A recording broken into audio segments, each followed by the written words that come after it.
Hello and welcome, my Scandinavian hoop dancers. How you doing in this wonderful, wonderful... No, I'm lying. It's not a wonderful day. It's not a good day. In fact, it's quite the terrible day, if I do say so myself. It's official, boys. I'm sick. Alright, now, it could be worse. It could be a worse day. I'm not gonna lie to you there. But I'm at least mildly sick here. It's the first day of the... I felt a little weird yesterday. Alright, like I came out, I was like, came out of bed and I'm like, you know what, today just feels like a weird kind of day. I'm not sure what's wrong with me, but I don't feel right, you know? And then like throughout the day, I'm like, I feel a little goofy. I don't know what's going on. I don't know if I haven't been sick in so long. I don't know what it feels like anymore. I don't remember. And I guess maybe that's the lucky part of it. I haven't been sick in a very, very long time. Like when I say a very, very long time, I'm talking 1/5 of my life, roughly. Probably 5 to 6, maybe even 7 years. I haven't been officially sick. Now, I've gotten headaches and, you know, stomach aches and all that nonsense out there in the world. And, you know, I've had days where I just don't feel good and stuff like that. Maybe a little bit of sore throat action here and there. But nothing like a full-on sickness. You know, where you don't feel good for a week, you got the sore throat, the nose running, the blah, blah, blah, blah, blah. Or if you get the flu, oh my goodness, man, that can be really, really, really rough. Where you're just totally kind of out of it, throwing up, and just sitting there doing nothing, man. None of that nonsense for at least 5 to 6 years. That's pretty awesome. So I gotta say, I was due.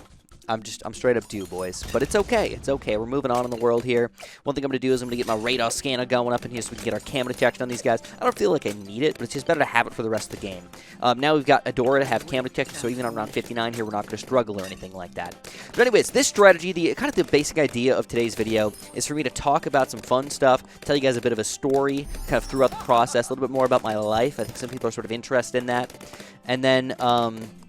I'm also going to show you guys this sick, nasty strategy that I've been developing for a little while here. And we're going to show it off on a pretty difficult map. I think we can use it on a, you know, obviously a more, possibly a more difficult map too, because the way it's going to work is we're going to kind of jam a lot of stuff into one location. We're not going to be attacking things all over the map. So if you just put this exact defense in one little bundle, you should be able to defend just about everything, which is pretty smexy, if you ask me. Alright, that all being said, let's start this off by saying that, yes, I am sick, so if I start sounding stupid or, you know, I sound a little off today or something like that, just bear with me, guys. Bear with me. And if you want to be nice, man, make my day, press that like button for me. And don't forget to subscribe, because that's always cool, too, when people do that action. But, beyond that, though, I think I want to start off by just kind of telling you guys a story. This is going to be a little bit all over the place, all right? I don't know exactly where to start.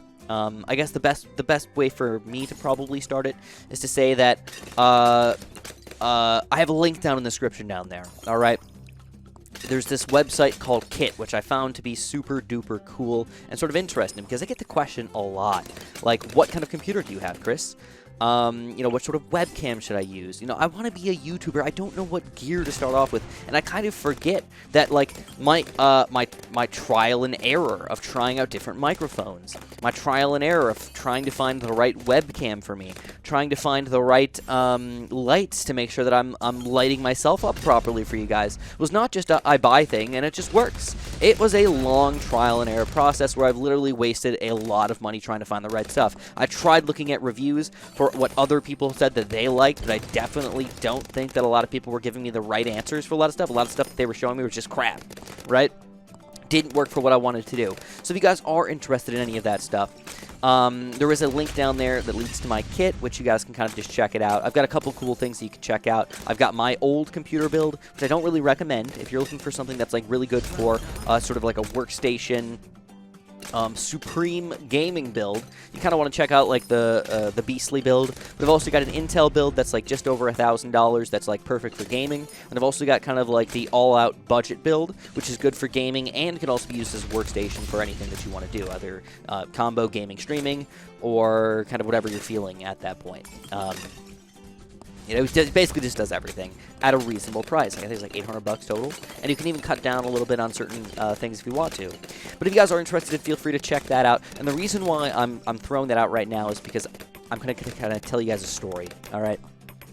So I kind of put this out in my community post, but I felt like, you know, words only mean so much. Some people don't really feel like listening to reading 4 paragraphs about me. Some people just kind of want to have the video version with my personality sort of attached to this thing. So I think it's hard to understand, though. This is not easy. This is not a super duper easy thing to understand. So do I have? I do have armor-piercing darts on this guy. He's still struggling a little bit. That's interesting. All right, but our main goal here is to get a sub-commander. So let's talk strategy for just 1 second before we get into the strategy. Our main goal today is to get a sub-commander, power this guy up to the extreme, get a couple extra subs over here, and we're actually going to go massive projectile army. What I mean by that is we're talking all about ninja sub combos. No explosions, no random ice, no attacks or something like that. We're going full projectiles. Darts and shurikens. Or, I guess, are these darts? They shoot darts? I think they're darts. Okay, yeah, we're going to go with him shooting darts. He's kind of angry, too. He's an angry little monkey. He's an angry little monkey. And we've also got a Dora here, which does not shoot darts, but she's part of our team here because she's the best freaking hero in the game by far right now, so I highly recommend you use that. All right, so going back in time. It has to go back maybe like 13 years or so. And it's really hard to understand because, you know, I'm not that old. I'm 28 years old, so I'm like a little older than most of you guys. Not everybody, but I'm a little older than most of you guys. So you guys might think like I'm a dinosaur or something like that. But you should understand that growing up, almost everybody that I knew had computers. Most of them had cell phones by the time, especially by the time they were in high school, but most of them had them in middle school. Almost everybody, everybody that I knew, like all of my friends, all had the internet at a young age where they would use it very readily. They understood the internet. They did anything they wanted to on the internet. The internet was wonderful for them. They would even, back in the day, the way people kind of communicated with each other and made friends was through AOL. That's why I still have an AOL email from, you know, 12, 13 years ago. My first AOL email was for John Bombo. Interesting enough, right? Huh? Yeah. It's all falling together now, right? Yeah, I know. So, back in the day, everybody else did have those things, but I didn't. My family was not very either tech savvy. We weren't like poor or anything like that. You know, we were like I would call myself a middle class family. You know, we weren't rich, we weren't poor. We kind of like lived in a bigger house, but because we lived in a bigger house, we couldn't afford all the other things a lot of other people did. Like, we didn't go on very many vacations and things like that. So it's kind of like a trade-off, you know? My friends always thought I was rich, but I was like, dude, like, we don't do anything even though we have like a pretty nice house. You know, like, I had my own room, but some of my friends didn't have their own room. And I guess that was like, you know, the difference between us a little bit. So anyways, we're going to get the jungle drums here. We're feeling pretty good about this. I think the first thing I'm going to go for, guys, is I'm actually going to go for my Grandmaster Ninja. All right, watch this. Watch this sexy action. Now, you might be thinking I'm going to start spamming subs. I'm not. We go for a Grandmaster Ninja because I think we can easily afford this guy. And then we're going to switch back into going for like a couple subs around this guy. But the real goal is to go for a Perma Brew. All right, and watch what happens when we get the Perma Brew. Everything's going to change, and that's why the strategy is just so gosh darn sexy. Projectiles in combination with the Alchemist are wonderful. So anyways, my family was not very tech savvy. They didn't really like buying computers or technologies in general. They wouldn't let us use the internet, which was really weird because a lot of times I had school projects where you know, they're like, you have to use 2 internet sources and you have to use 2 book sources. I don't know how it is today in school, but like we had to use book sources back in the day. Internet sources were not necessarily considered reliable because the internet back then was actually kind of new to a lot of teachers. They just didn't understand it all that much, you know? Or they just didn't want you to be stuck using the internet because it was too easy, and they were maybe jealous because the internet was kind of awesome and they had to use books. I don't know. All right. Anyways, we're starting to struggle a little bit, so we definitely need to get our Grandmaster Ninja up pretty soon over here. Before we get there, though, I think I need to get at least one more. Oh, you guys might be hearing my smoke alarm back there. Holy crap. Oh my god. Let's see, what are we going to do here? I want to go projectiles. Alright, we're going to do one quick, sort of medium heli pilot. We're going to go for a quick Moab shove with quad darts and pursuit. And then once I start alchemizing these guys all together, they're going to be much more powerful. But for now, they're not bad at all, right? You do have to watch out, though, for round 78 here. Big balloon level, which is, you know, kind of strong against projectiles. Projectiles are weak against big group balloons. So what I'm going to do is I'm going to get ready to use my ability here. I don't know if it's necessary, but I'm glad that I'm using it, right? So, I wasn't able to use the internet at my house. We didn't have the internet. I had a computer. I remember back in the day, I had a computer that could not run just about anything that you would want to run. It ran pinball. It ran a web browser. It didn't run games. It didn't run anything. It could run Flash games, though, and I think that's kind of where Super John Bombo sort of grew up in life. Once I finally got the internet, all right, which, again, was not normal at this time, but when I finally got the internet, or the ability to use the internet at my house, I was 17 years old. Yeah, no joke. I lived 16 and a half years without the internet in my life. Well, that's not entirely true. Like, I got to use it at school and things like that, but, like, just going on the internet and, like, playing games with other people on the internet, talking to other people on the internet, that didn't exist for me. I know that sounds so goofy. It's like, how did you exist? How did you live? Well, a lot of people before that did the same thing. But for me, like, growing up into it, everybody else had it, but I didn't. And I felt so different. So that's actually why I went to my friend's house at one point, and he made me an AOL account so I could talk to other people on the internet. I thought it was the most magical, the most wonderful thing ever. I really thought it was cool. And then once I turned 18, I finally had a job when I was 15. I kind of worked it up. I saved up my money over the next few years. I got a car at 16 so I could get to work. When I finally had enough money, the first thing that I did when I turned 18 years old was I said, Dad, we need to have have the internet at the home computer, which we only had one computer, by the way. It was literally just the family computer, which is not completely abnormal even these days. A lot of people have only one computer sometimes. But, I was like, Dad, what I want to do is I want to get my own computer. I'm going to buy my own computer. I was really hoping that you could set up the internet for me on my computer. And that's what I did. So that's exactly what happened. When I was like roughly 18 years old, I might have been like 17 going on 18 or something like that. Might even been the summer in between like high school and college. I was like, I want to get my own computer. So I bought my own computer. What I did was I actually built my own computer with a friend's help. So at this point, I was not tech savvy at all. I didn't understand the inner workings of computer. You showed me the thing and the thing on the inside. I'm like, holy crap, metal and garbage and parts, and I don't know what is going on there. That is scary. Very, very scary. So here we go. Let's do this, guys. Let's start spamming some subs in here. X is the hotkey, by the way. You want to try and keep them in range of your alchemist here if possible, and if possible as well, I mean, in range of the monkey village here too. We're going to start spamming quite a few subs. I'm also going to do something a little bit different here. I'm going to put one random sub over here. I'm going to put one random dart monkey, two random dart monkeys over here. All right, these guys are just going to be my camo detection, advanced intel sub combos of delicious proportions. We're going to go for 2 4s though. All right. I am going to be getting the armor-piercing darts on these guys. We've got the money for it, so I don't feel bad about it. I'm also going to go for the MIB here. All right, this is going to allow me to pop DDTs at least a little bit. Be prepared. You know, we got the Grandmaster, which can do it, and we've got the Sub-Commander, which can do it, and we got a couple other subs over here. But honestly, DDTs are one of the biggest weaknesses to this strategy, so you need that MIB here for round 90. Make sure you're just going to rock it, but it's not necessary before round 90, or if you decide to go for a kind of different combo of strategies. So, I guess, where am I at in my story? I was like, I want a computer. So my friend was like, all right, what you got to do is you got to buy these different parts to bring to me, and then together we're gonna build it. And I was like, can you teach me how to build it instead of just build it for me? And he was like, sure, I can teach you how to build it. So that's exactly what we did.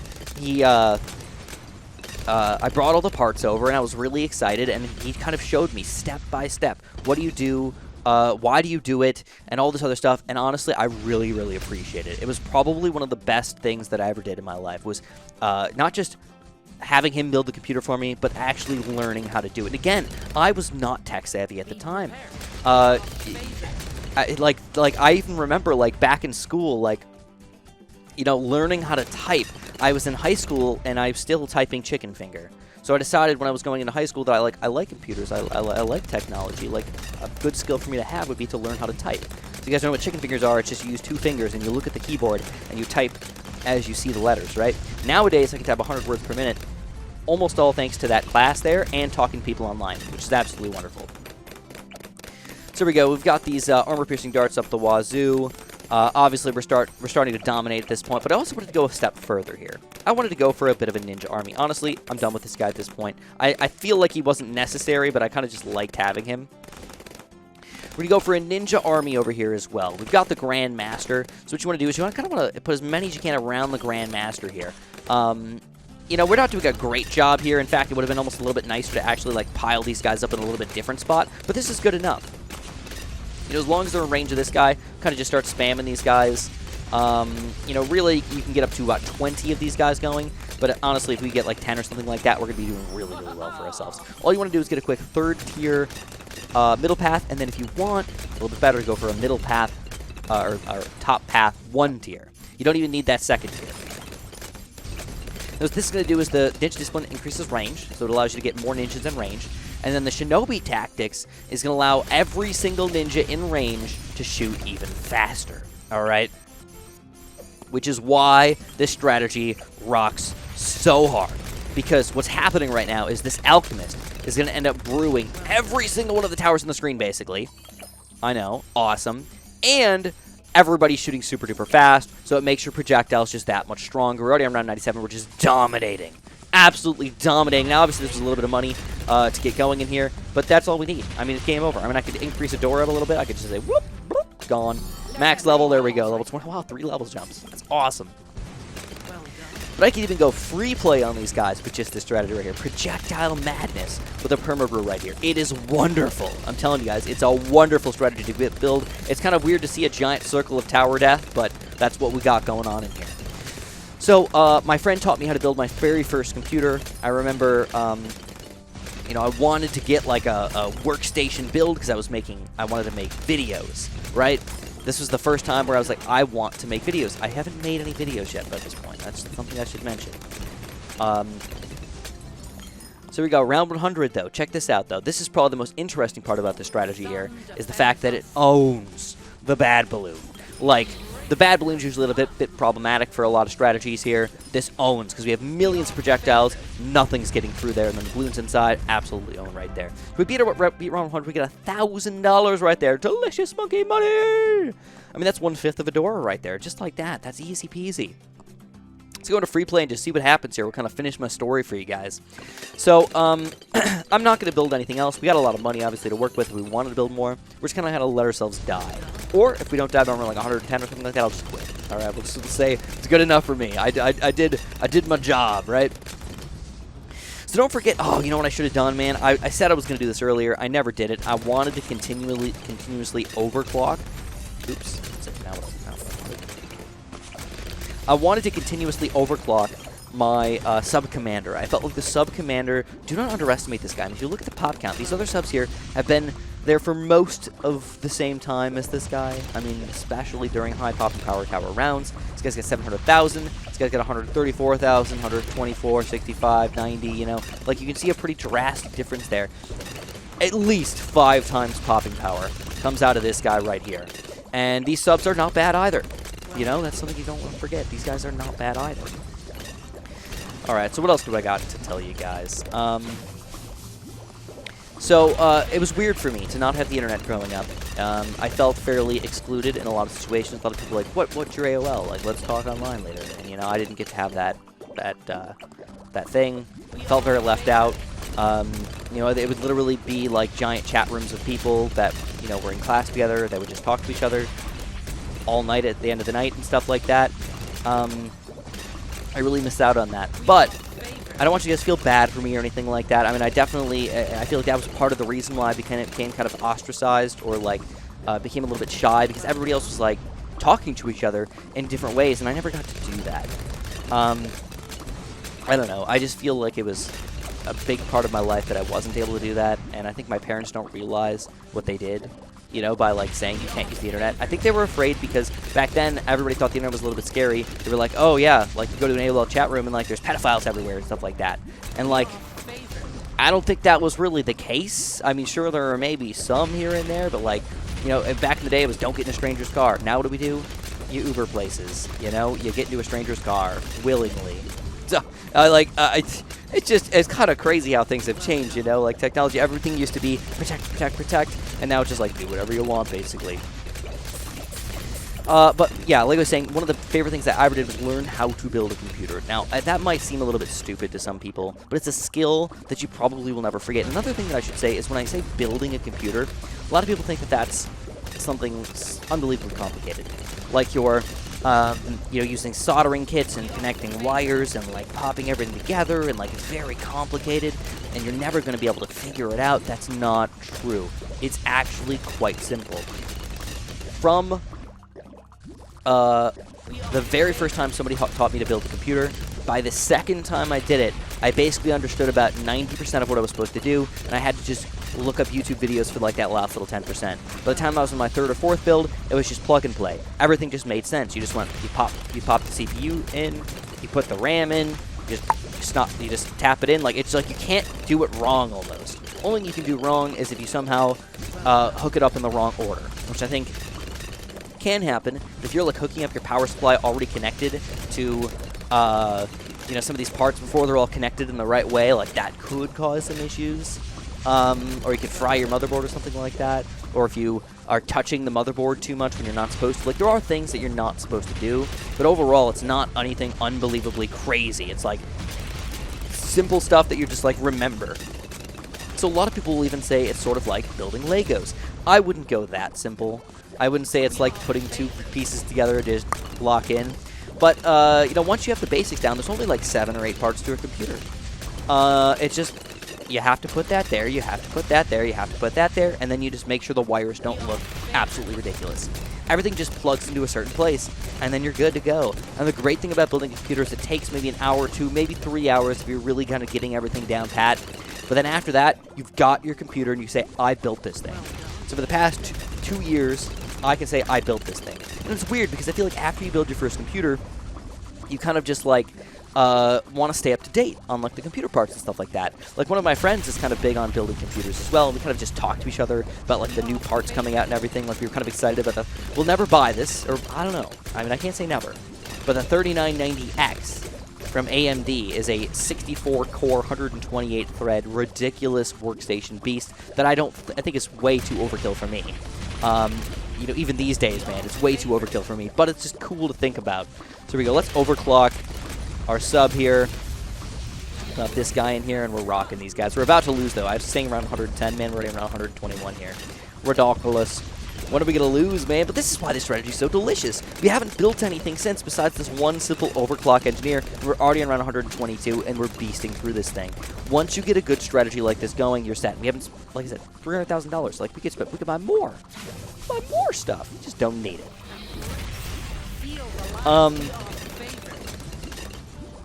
So I highly recommend it. It's a skill that is just good to have. Some people will say that they'll never want to build their own computer. They'll just rather build pre-built. The great thing about building your own computer is you get to pick what goes in it. So there's a lot of different aspects that you can go for. Whether you want to have the fastest boot speed, or you want to make sure that you have a good gaming build, or a good workstation build. Like some people like to render a lot of stuff. They like to work in you know, 3D modeling, or, you know, in Photoshop, something like that. You want more of a workstation build where you render things. You want it to go through, you need a good processor, basically, that can render all those things properly.